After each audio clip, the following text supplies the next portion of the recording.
अस्सलाम वालेकुम everyone. This is D3 exercise 2B question number 13।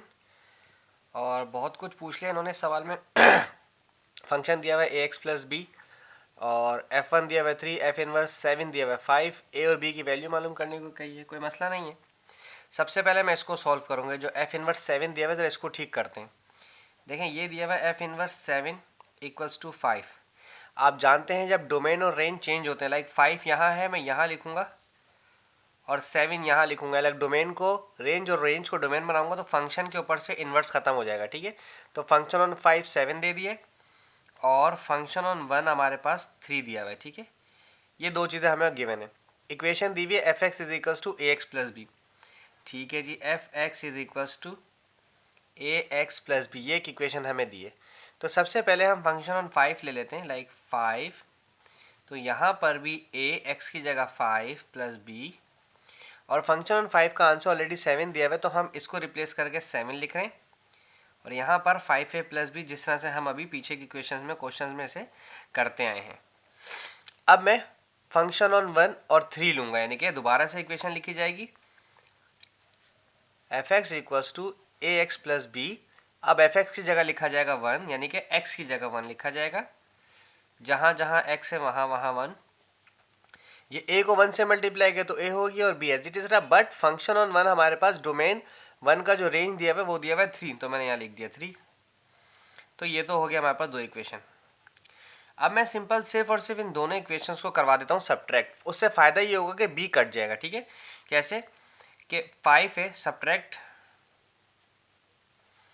ये इक्वेशन b है और ये a है। ठीक है, b फ्रॉम a। ठीक है, फ्रॉम के बाद वाली वैल्यू ऊपर रखी जाएगी। 5a plus B equals to 7, ये वाली 5a plus B equals to 7 और उसके नीचे a प्लस बी, ये वाली a plus B equals to 3।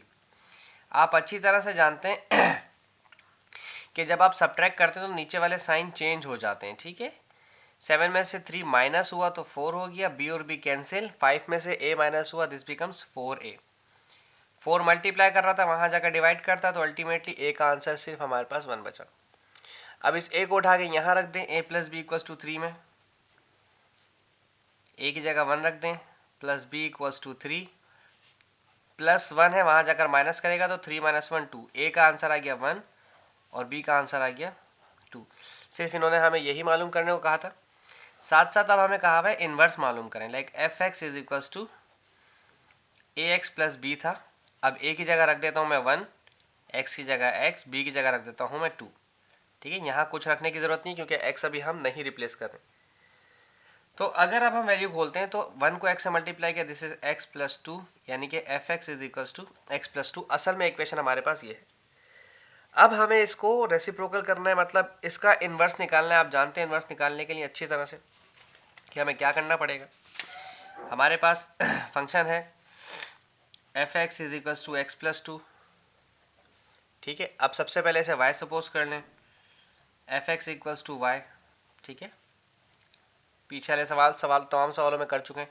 F X की जगह इसकी इक्वेशन रखें y प्लस 2। 2 पॉजिटिव है, वहाँ जाकर नेगेटिव हो जाएगा। सही है।